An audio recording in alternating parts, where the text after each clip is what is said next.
사도행전 1장 1절에 보시면 이 사도행전을 기록하는 그 저자는 누가입니다. 누가가 기록했던 복음서가 뭐죠?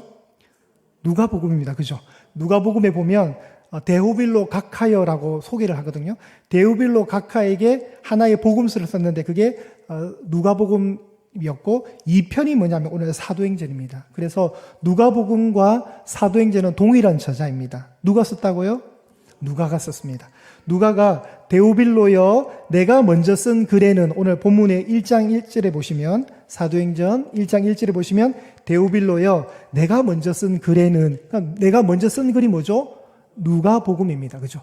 그 복음에는 뭐가 있었냐면 예수님께서 행하시고 가르치심을 시작하심부터 2절에 그가 택하신 사도들에게 성령으로 명하시고 승천하신 날까지를 기록하였다. 예. 그럼 누가복음에는 뭐가 기록이 되어 있다고요? 1절과 2절의 내용이 기록이 되어 있는 거예요. 요약하면은 예수님이 행하시고 가르치시기를 시작하심부터 사도들을 선택하시고 성령으로 명령하시고 승천했던 그 날까지를 기록했다는 거예요. 그래서 누가복음 24장 우리 한번 찾아보실까요, 여러분은? 누가복음 24장입니다.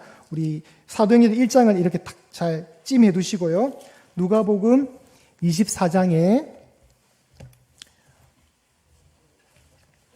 자, 예수님이 승천하시는 장면을 다시 한번 보도록 하겠습니다. 누가복음 24장 141면에 있습니다. 141면에 누가복음 24장 50절과 51절을 제가 읽겠습니다. 누가복음 24장 50절과 51절 예수께서 그들을 데리고 베다니 앞까지 나가사 손을 들어 그들에게 축복하시더니 축복하실 때에 그들을 떠나 하늘로 올려지시니 예수님이 뭐 하시는 거죠? 승천하시는 겁니다. 승천까지의 기록을 누가복음이 딱 기록을 한 거예요. 그리고 52절과 53절을 보시면 제가 지난주에도 했습니다. 그들이 그에게 경배하고 큰 기쁨으로 예루살렘에 돌아가 늘 성전에서 하나님을 찬송하니라. 자, 그러면 제자들이 현재 머물고 있는 곳이 어디죠? 예루살렘인 거예요. 예루살렘. 그리고 그대로 지금 사도행전 1장을 다시 오시면 자, 제가 한번 보겠습니다. 3절 보십시오. 3절 그가 고난받으신 후에 또한 그들에게 확실한 많은 증거로 친히 살아계심을 나타내사 40일 동안 그들에게 보이시며 하나님 나라 일을 말씀하시니라. 4절 사도와 함께 모이사 그들에게 분부하여 이르시되 예루살렘을 떠나지 말고 내게서 들은 바 아버지께서 약속하신 것을 기다리라. 자, 제자들이 머물러야 될 곳이 어디죠? 예루살렘입니다. 그러니까 사도행전이 예루살렘, 그리고 누가복음 맨 끝장도 예루살렘. 그래서 예루살렘은 우리 문의 경첩 아시죠? 경첩. 우리 여닫이 문 할 때 경첩이 딱 있잖아요. 벽에. 그래서 문이 이렇게 열리도록 하잖아요. 이 경첩 역할을 하는 게 예루살렘인 거예요. 왜 예루살렘이 중요하냐면 이곳에서 앞으로 오순절 성령 강림 사건이 일어날 것이기 때문에 그렇습니다. 그리고 제자들은 그 성령의 능력에 힘입어서 이제 8절 말씀처럼 권능을 받아서 예루살렘과 온 유대와 사마리아와 땅끝까지 이제 복음의 증인의 사명을 받아야 되는 거예요. 그 예수님이 이 남겨진 제자들에게 숙제를 주시는 겁니다. 다시 우리 3절 말씀 보시겠습니다. 3절 그가 고난 받으신 후에 그가 고난 받으심을 우리가 세 글자로 압축하면 뭘까요? 십자가입니다. 십자가. 그렇죠? 복음 안에 들어있는 내용, 십자가. 그리고 또한 그들에게 확실한 많은 증거로 친히 살아계심을 나타내사 친히 살아계심을 압축하면 두 글자로 부활입니다. 너무 잘하시네요. 부활입니다. 그래서 복음이 뭐라고요? 십자가와 부활입니다. 그 십자가 부활, 그 복음을 가지신 실체 대신 예수님께서 부활하신 뒤에 바로 승천하지 않으시고 이 지상에 머무르셨어요. 얼마 동안요? 40일. 여러분 이 40일이 주는 메시지가 참 많죠. 노아 방주가 40일. 그죠? 예수님이 광야에서 시험받은 날짜가 40일. 길게는 이스라엘 백성들이 광야 몇 년간 살았어요? 40년. 왜요? 정탐을 40일간 했거든요. 그런데 불순종으로 인해서 하나님이 하루를 1년으로 환산하시는 아주 독특한 계산법을 인해서 이스라엘 사람들이 40년 광야 생활하는 거예요. 40년. 뭐 요나가 니누에 가서 앞으로 며칠 뒤에 망한다 그래요? 40일 뒤에. 뭐 그런 얘기를 한단 말이죠. 그러니까 이 40일은 실현과 연단과 새로운 준비의 시간이에요. 예수님이 부활하신 뒤에 바로 하늘나라로 가시지 않으시고 40일간 이 지상에 머무셨대요. 머무시면서 이제 곧 승천하시니까, 예수님이 승천하시면 이제 우리가 예수님을 육신의 눈으로 보는 건 이제 끝이거든요. 육신의 눈. 오늘 저희가 이제 홍 권사님 입관 예배를 드릴 건데, 입관의 의미가 뭐냐면 이제 우리가 육체를 가지고 마지막으로 보는 만남은 끝인 거예요. 관이 덮어버리기 때문에. 이제 언제 만날 수 있습니까? 하나님 나라에서죠. 그러니까 입관이 굉장히 좀 슬픈 의미를 좀 담고 있습니다. 4분의 1평이 그 좁은 관에 시신이 안치되고 뚜껑이 덮이면서 이제 못 보는 거예요. 마치 이제 그런 시간이 다가오듯이 예수님이 이제 부활하시고 승천하시고 나면 예수님이 제자들과 이제 육신의 눈을 만날 일이 없어요. 그러니까 이제 40일간 머무는 이 모든 기간은 굉장히 의미가 있는 시간이고, 예수님이 한마디 한마디는 마치 뭐가 되는 거예요? 두 글자로 유언이 되는 거예요. 유언. 그리고 부활하신 예수님이 40일 동안 제자들에게 어떤 말씀을 하실 때, 이 유언과 같은 말씀을 하실 때는 굉장히 중요하니까 하시겠죠. 그런데 많은 말씀을 하지 않으시고 예수님이 하셨던 딱 한 가지의 주제가 있어요. 그게 뭐라고 나오나요? 성경에? 네. 자, 이제 말씀을 볼게요. 자, 저를 보지 마시고 3절 보십시오. 3절. 40일 동안 그들에게 보이시며 뭐를 말씀하셨다고요?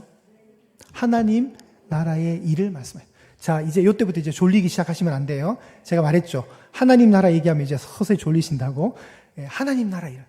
그러니까 하나님 나라가 너무 중요한 주제인 거예요. 너무 중요한 주제인 거예요. 하나님 나라. 자, 예수님이 이 땅에 오셔가지고 제일 먼저 외쳤던 한마디가 뭐냐면 마태복음 4장 17절에 이렇게 얘기합니다. 회개하라, 천국이 가까이 왔느니라. 맞아요. 회개하라, 천국이. 그 천국을 길게 풀면 뭘까요? 하나님 나라가 되겠죠. 하늘의 나라니까 천국. 자, 마가복음 1장 15절에도 이렇게 말합니다. 이르시되 때가 찼고 하나님의 나라가 가까이 왔으니 회개하고 복음을 믿으라 하시더라. 여태 때가 찼다. 뭐예요? 네. 뭐예요, 여러분? 성취가 되었다. 가까이 왔다. 네. 도착했다. 다시 읽으면 이르시되 때가 성취되었고 하나님의 나라가 도착했으니 회개하고 복음을 믿으라. 하나님 나라가 온 거예요. 예수님이 이 땅에 오실 때 하나님 나라를 가지고 오신 거예요. 예수님의 사역의 초기부터 마지막까지 전부 다 뭐예요? 하나님 나라로 시작해서 하나님 나라 끝인 거예요. 이 땅에 오셔서 공생애를 시작하셨을 때 제일 먼저 선포하셨던 말씀이 하나님 나라를 얘기하신 거예요. 그리고 승천하시기 전에 40일 동안 제자들에게 말했던 것도 뭐예요? 하나님의 나라예요. 그럼 하나님 나라가 너무 중요한 거예요. 하나님 나라가. 이 하나님 나라를 우리가 숙제로 받은 거예요. 숙제로. 예수님이 숙제를 내주신 거예요. 하나님 나라. 이 하나님 나라가 이제 예수님이 말씀하셨고, 이 하나님 나라를 사도 바울이 받아서 그대로 이 과업을 이어가는 거예요. 그 숙제를 받아서. 자, 사도행전 맨 마지막 장인 28장을 한번 보겠습니다. 한번 띄워주십시오. 사도행전 28장 23절, 28장 23절을 올려주십시오. 여러분 찾으셔도 됩니다. 제가 읽을게요. 그들이 날짜를 정하고 그가 유숙하는 집에 많이 오니 바울이 아침부터 저녁까지 강론하여 하나님의 나라를 증언하고 모세의 율법과 선지자의 말을 가지고 예수에 대하여 권하더라. 여기도 여러분 사도 바울의 얘기가 나오는데, 사도 바울이 로마로 갑니다. 가이사에게 상소하기 위해서 갔어요. 2년 동안 가택연금 상태에서 비교적 자유로운 죄수였어요. 가택연금 상태에서 많은 사람들이 바울의 강론을 듣기 위해서 집으로 찾아오는 거예요. 근데 너무 많이 오니까 어떻게 하냐면 이렇게 순번 대기표를 나눠주는 거예요. 그래서 날짜를 정해서 최 집사님은 내일 오시고, 최 권사님은 내일 모레 오시고, 박 권사님은 5일 뒤에 오시고, 정 목사는 10일 뒤에 오세요라고 이렇게 정해주는 거예요, 일종의. 그래서 바울이 날짜를 정해서 그가 유숙하던 가택연금의 상태에 있던 그 집에 찾아올 때 바울이 굉장히 열심히 아침부터 저녁까지 강론하여 줍니다. 강론. 설교를 하는 거예요. 가르쳐 주는 거예요. 성경 공부하는 거예요. 바울이 아침부터 저녁 늦은 시간까지 계속해서 강론했던 주제가 뭐예요? 빨간색 것이 하나님의 나라였던 거예요. 얼마나 중요하면. 근데 그 하나님 나라를 누가 가지고 오셨어요? 제가 가지고 온 게 아니라 예수님이 가지고 오신 거예요. 예수님이 가지고 오셨는데 바울이 하나님 나라를 증언하면서 어떻게 얘기했냐면 모세의 율법과 선지자의 말을 가지고 예수님에 대해서 얘기하는 거예요. 여러분, 모세의 율법과 선지자의 말을 네 글자로 하면 뭘까요? 구약 성경이겠죠. 그죠? 구약 성경에 나타났던 예수님에 관해서 막 얘기를 하는 거예요. 여러분, 이 모습도 어디서 본 것 같죠? 우리 지난주에 엠마오로 가던 두 사람에게 예수님이 나타나셔서, 그죠? 어떻게 설명합니까? 자신을? 모세의 글과 선지자의 글을 통해서 모든 성경에 이른바 자기에 관한 것을 그 두 사람에게 풀어줄 때 그들의 마음이 어떻게 됐어요? 불타올라서 뜨거워졌다 그랬잖아요. 그렇듯이 그 사역을 그대로 이어받은 바울이 다른 얘기하지 않고 오직 한 가지 얘기만 하는 거예요. 예수님을 통한 하나님의 나라를 계속 말씀하시는 거예요. 자, 지금까지는 아무도 안 졸아서 너무 감사합니다. 제가 계속 하나님 나라 얘기하면 여러분 이제 나랑 관계없는데 왜 자꾸 하나님 나라를 그래 되시면 안 되기를 소망합니다, 여러분. 하나님 나라를.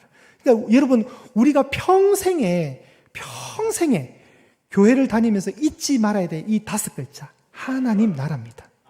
하나님 나라. 여러분, 2023년 4월, 오늘 며칠이에요? 23일입니다. 2022년 4월 24일 날, 지금부터 365일 전에 정용만 목사가 처음 청빙 설교하러 이곳에 왔습니다. 아무도 안 놀라시네요. 제가 이 자리에 처음 왔다니. 저와 여러분이 첫 만남이 오늘 365일째인 거예요. 이제 반응이 오시네요. 여러분, 너무 신기하지 않습니까? 그때 제가 했던 설교가 하나님 나라였어요. 진짜 베델을 바라봅시다라는 제목으로 제가 했는데 아무도 기억하지 않으실 거예요. 왜냐하면 저도 어제 온 거를 보니까 내가 이런 말을 했나 할 정도로 저도 기억이 안 나던, 그때 제가 했던 말씀이 진짜 베델. 여러분, 베델이 무슨 뜻이에요? 하나님의 집을 벳엘이라 하잖아요. 근데 이 지상에는 하나님 집이 없어요. 진짜 베델은 어디 있어요? 천국에 있는 거죠. 그 천국을 우리가 하나님의 나라라 부르는 거죠. 자, 그래서 오늘 사도행전 이 본문을 보면서 또 생각을 하게 되었습니다. 어떻게 하면 우리가 하나님 나라를 잘 흡수할 수 있을까? 예수님도 그렇고 사도 바울도 그렇고 지금 다른 얘기하는 게 아니에요.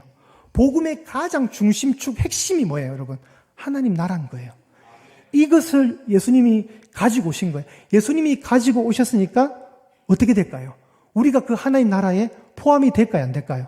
포함이 되겠죠. 하나님 나라는 눈에 보이는 게 아니에요. 바리새인들도 예수님께 와서 하나님 나라가 어디 있느냐니까 하나님 나라는 여기 있다 저기 있다 할 것이에요. 너희 마음 가운데 있다. 너희 가운데 있다 그러잖아요. 하나님 나라를 안 보여요, 여러분. 그렇지만 우리가 느낄 수 있는 것은 예수님이 승천하시고 누가 대신 오셨습니까? 보혜사 진리의 성령께서 오셔가지고 어디에 계세요, 이제?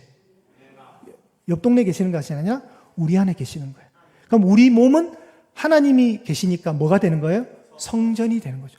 보혜사 성령께서 오셔가지고 우리의 삶을 다스리세요. 왜냐하면 우리가 하나님 나라의 백성인 거예요. 국민인 거예요. 백성이니까 백성은 왕의 통치를 받잖아요. 여러분 기분 나빠하지 마세요. 어쩔 수 없어요. 백성은 왕의 통치를 받아요. 근데 그 왕이 인간 왕이 아니에요.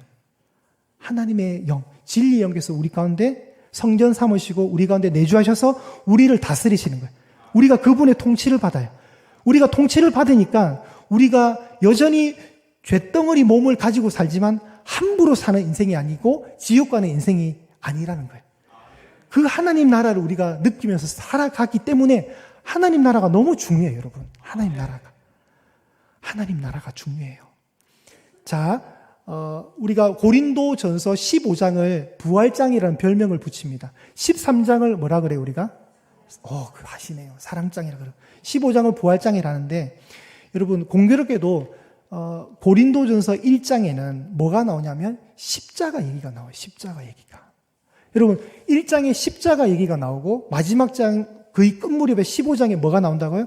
부활이 나오는 거예요. 근데 여러분, 가장 골치 아프게 문제를 많이 끌어안고 있던 교회 중에 대표적인 교회가 고린도 교회예요.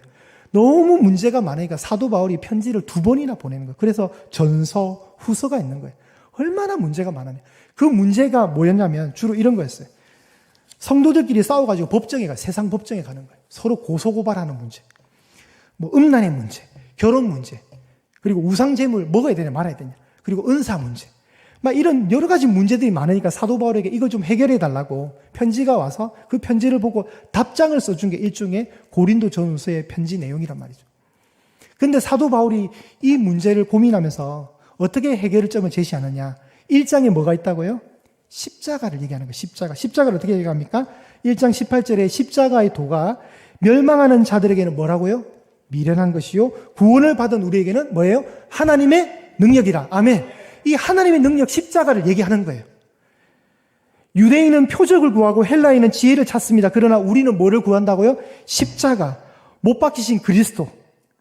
그 십자가의 예수님은 유대인들에게는 거리끼는 불편해요. 나무에 달려서 저주받아 죽은 것처럼 보이기 때문에. 이방인들에게는요, 아니 저게 어떻게 구원이 될 수 있어? 미련하게 보는 거예요. 이방인들이 볼 때는. 아무 곳에서 인정받지 못한 그 십자가가 우리에게는, 믿음을 가진 구원을 받은 우리에게는 그건 하나님의 능력이라는 거예요. 그 십자가를 얘기하면서 선두에 십자가를 말하고 맨 끝에 가서 부활을 얘기하는 거예요. 그럼 이게 어떤 의미가 있느냐? 1장과 15장 십자가로 시작해서 부활로 끝나는 이 사이에 2장부터 14장까지 온통 음행과 송사와 결혼과 우상제물과 은사에 관한 문제가 그 안에 다 담겨 있는 거예요. 근데 교회에 일어났던 수많은 그 문제들이 뭐를 통해서 해결될 수 있다는 거예요? 십자가와 부활이란 내용 울타리 안에 갇혀 있으면 해결된다 안 된다? 해결될 수 있다는 거예요. 그러니까 이 말은 뭐냐면 교회가 진정 십자가와 부활을 붙들면 모든 어떤 문제도 다 예수님 안에서 해결받을 수 있다는 걸 알 수 있는 거예요. 우리 여러분 예한교회 문제가 뭐예요? 없어요, 여러분. 아직까지는. 아직까지는 없는 것 같아요. 어떤 문제가 발생할 수 있습니다. 그죠? 그 문제가 발생하더라도 우리가 어떤 면에서는 해답을 알고 있기 때문에 안심이 드는 거예요. 왜요? 교회가 이 강단을 통해서 십자가 부활을 계속 그 복음을 이야기를 하면 되는 거예요. 그러면 진리의 성령께서 교회 문제를, 그 갈등의 문제를 해결해 주실 수 있다는 거예요. 그게 바로 하나님 나라의 통치라는 거예요. 하나님 나라의 통치. 사도 바울이 지금 그의 복음의 사역의 그 중심에 하나님 나라를 가지고 와서 예수님과 연결해서 계속해서 말을 하면서 사도행전 28장이 끝이 납니다. 사도행전 28장 다시 한번 가볼게요. 아까는 제가 23절을 읽었죠. 31절을 읽겠습니다. 사도행전 28장 31절. 맨 마지막 장의 맨 마지막 구절이 이렇게 끝이 납니다. 하나님의 나라를 전파하며 주 예수 그리스도에 관한 모든 것을 담대하게 거침없이 가르치더라. 이렇게 하면서 사도행전이 끝이 나요, 여러분. 뭔가 여러분 건물을 짓다가만 느낌처럼 썰렁하게 끝이 나요. 바울이 하나님 나라를 가르쳤고 예수님을 가르쳤다면서 끝이 나요. 그래서 어떻게 하라고? 내용이 없어요, 그 뒤로. 뭔가 이어져야 되고 결론이 나야 되는데 결론이 안 나는 거예요. 그래서 예전에 어떤 교회에서는 우리가 사도행전의 29장의 주인공이 되자. 우리가 30장, 31장을 써내려가자. 교회가 그렇게 해나가자 해서 미완성으로 남겨있는 이 사도행전의 끝을 우리가 채워나가자. 교회가 다시 써나가자. 그런 운동들이 있었어요. 그 운동에 저는 적극적으로 동의합니다. 예한교회가 이 내용을 이어받아서 우리가 써내려가야 되는 거예요. 우리만의 또 사도행전, 우리만의 성령행전을 써내려가야 되는 거예요.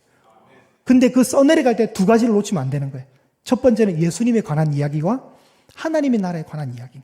근데 이 둘이가 분리가 안 돼요. 왜냐하면 예수님이 하나님의 나라를 가져오셨으니까. 분리가 안 돼요. 그 하나님 나라가 너무 중요한 거예요. 그러니까 예수님이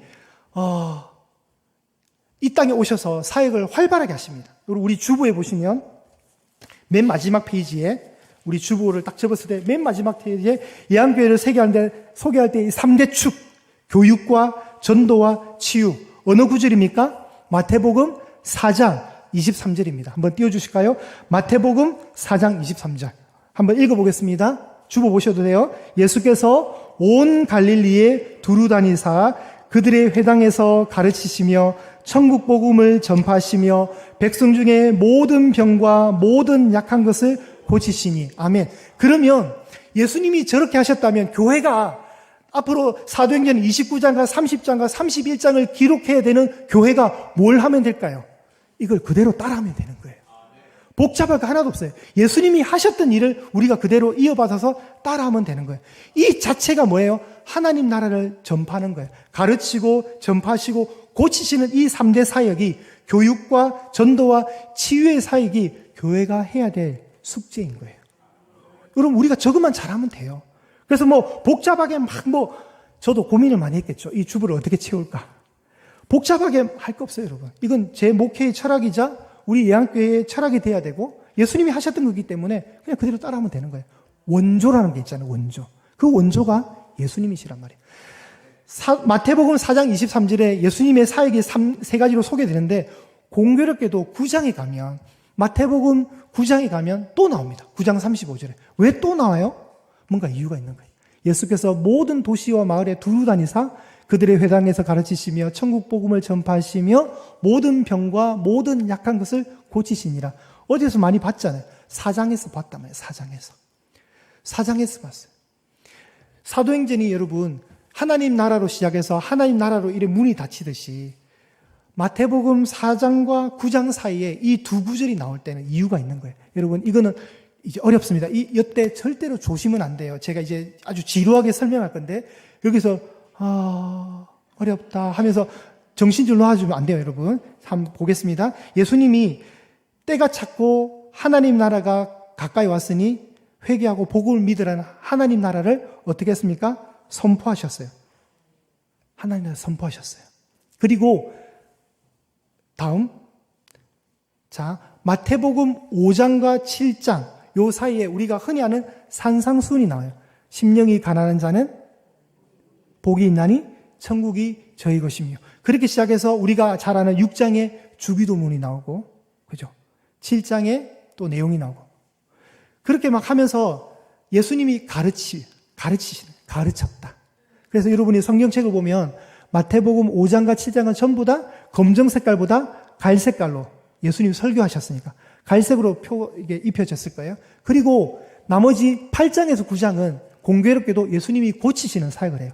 중풍병자도 고치시고 한센병, 문둥병자도 고치시고 앞을 보지 못하던 귀를 듣지 못하던 자도 고치시고 뭐 12의 혈류증 여인도 고치시고 죽었던 회당장 야이로의 딸도 살리시고 전부 다 기적의 이야기가 나오는데 그게 몇 가지냐면 10가지. 그 10가지가 저 마태복음 4장 23절과 9장 35절 사이에 이렇게 울타리 안에 있는 거예요. 근데 저거를 조합하면 뭐가 돼요, 여러분? 엔터 치주세요. 그 다음 그림에서 4장 23절이 이루어지는 거예요. 가르치고 전파하고 고치는 사역이 저 5장과 9장 안에 싹 들어가는 거예요. 그래서 반복되는 저 두 구절이 이렇게 디자인을 짜고 있는 거예요. 이렇게 예쁘게. 여러분 마태복음을 기록할 때 이런 걸 생각했다는 것 자체가 대단한 거예요. 물론 성령께서 하라고 하셨기 때문에 성경의 원저자 되시는 성령께서 감동을 주셔서 이렇게. 그러니까 여러분 성경이 얼마나 예쁘게 구조를 잘 짜고 있는지 몰라요. 우리가 건축물을 지을 때도 막 짓지 않잖아요. 설계를 통해서 꼼꼼하게 짓잖아요. 여기는 본당, 본당에 나가면 계단, 계단 아래로 가면 1층, 1층 밑에는 또 지하 공간만 이렇게 꼼꼼하게 디자인하듯이 성경이 막 기록되지 않았다는 거예요. 그 막 기록되지 않은 성경이 오늘 사도행전을 오면 사도행전 1장을 통해서 사도들에게 명령하시는 것, 하나님 나라 일이라는 거예요. 예수님이 승천하시기 전에 그토록 강조하셨던 것은 뭐라고요? 하나님의 나라라는 겁니다. 4절 보시면 이 하나님의 나라가 이제 성령을 통해서 본격적으로 교회 공동체를 통해서 구체적으로 흘러갈 것이니까 절대로 너희들은 예루살렘을 떠나지 말라는 거예요. 그리고 약속하신 그 성령, 하늘로부터 오는 아버지께서 약속하신 것을 기다려라. 떠나지 말고 기다려라는 거예요. 오순절이라 할 때 우리가 50일째를 얘기하는 거거든요. 지금 예수님이 40일간 머무셨으니까 앞으로 며칠만 있으면 성령이 임하시는 거예요. 10일만 지나면 오순절이 오면 이제 교회 공동체 안에 성령의 임재, 그 강력한 오순절의 성령의 역사가 임하게 될 것이라는 거예요. 그러면 이제 능력을 받아서 이제 제자들은 뭘 해야 됩니까? 증인이 되는 거예요. 어디로 갔어요? 예루살렘으로 가고 온 유대 땅을 밟고 사마리 땅을 거쳐서 땅 끝까지 가서 복음을 전하라는 거예요. 자, 1장이 하나님 나라, 28장이 하나님 나라. 그럼 그 사이에는 뭐가 있을까요? 온통 하나님의 나라가 어떻게 사도들의 증거를 통해서 증인들의 사역을 통해서 사마리아와 온 유대와 예루살렘부터 시작된 그 복음이 땅 끝까지 이렇게 완성되는 그림, 이루어져 가는 그림, 성장한 그림을 보여주는 거예요. 이렇게 울타리 안에 들어가 있는 거예요. 아까 마태복음 4장과 9장이 울타리를 이루어 두르듯이 하나님의 나라와 하나님 나라 사이에 엄청난 그 폭발적인 역사가 일어난다는 것을 보여주는 거예요. 이걸 누가 하시는 거예요? 부활하신 예수 그리스도께서 하늘로 올라가신 뒤에 오셨던 성령님이 이걸 하시는 거예요. 그래서 사도행전은 실제로 사도행전이라는 말보다는 성령행전이라고 읽는 것이 훨씬 더 좋습니다. 성령님이 다 하시는 거예요. 처음부터 끝까지. 그러면 그 하나님 나라가 오면 어떤 일이 벌어지느냐? 여러분, 하나님 나라는 통치거든요. 통치. 눈에 보이지 않기 때문에 우리는 하나님 나라의 그 지배를 받는 통치가 있다. 그 통치가 임할 때 일어나는 현상이 오늘 우리 정교호 장로님이 기도하셨던 내용 속에 담겨 있습니다. 이건 반드시 여러분 찾으시면 좋겠습니다. 한번 우리 찾겠습니다. 누가복음 4장으로 한번 가시고 제가 설교를 이제 마무리하도록 하겠습니다. 누가복음 4장입니다.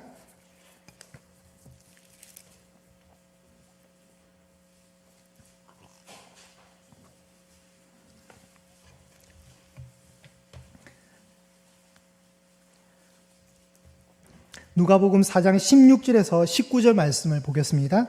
누가복음 4장 16절에서 19절 말씀.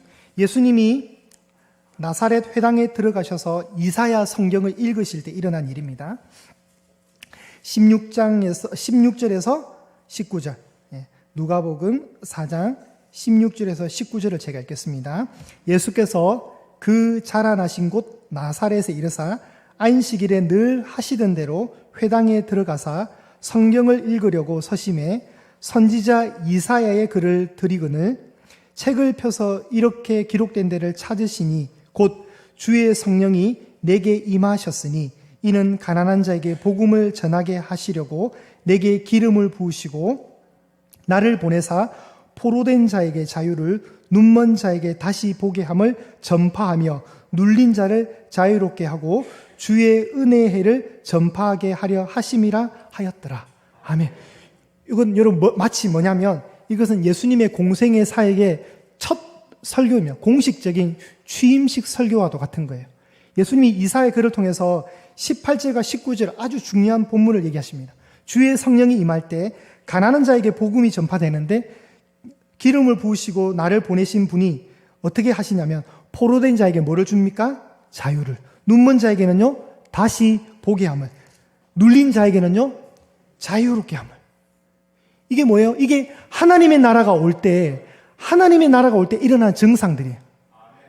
우리는 여러분 반대로 어떻게 되냐면 우리 모두는 포로된 자고 눈먼 자고 눌린 자라는 거예요. 하나님 나라가 오기 전에는 우리 모든 인생들은 포로되었고 눈멀었고 자유롭지 못한 눌린 자라는 거예요. 그런데 예수님이 가지고 오신 그 하나님의 나라가 오면 우리 모두가 어떻게 된다고요? 포로된 자는 자유롭게 되고 눈먼 자는 다시 보게 되고 눌린 자는 자유롭게 되는 그 역사. 그리고 주의 은혜의 해, 이게 바로 희년이거든요. 50년마다 일어나는 희년. 모든 것을 원상태로 돌리는. 노예로 팔려온 자는 다시 자유인이 되고 빚진 자는 탕감되고 모든 것이 여러분 왜 50년인 줄 아세요? 모든 사람이 한 번은 경험할 수 있도록 하시기 위한 거예요. 모든 사람이. 그 50년은 언제 정해져 있지 않거든요. 어떤 기준에서 50년이 될 때 누구나 중간에 태어나더라도 한 번은 경험하도록 하는 거예요. 그 은혜에 주빌라테라 불리는 그 희년, 모든 것이 원상복귀되는 처음으로 돌아가는 회복의 그 은혜.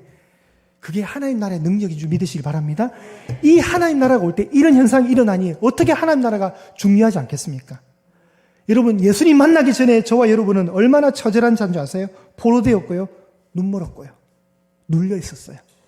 그런데 예수님 만나서 예수님이 가지고 오신 하나님 나라의 그 통치로 인해서 우리 안에 모든 게 좋아졌어요.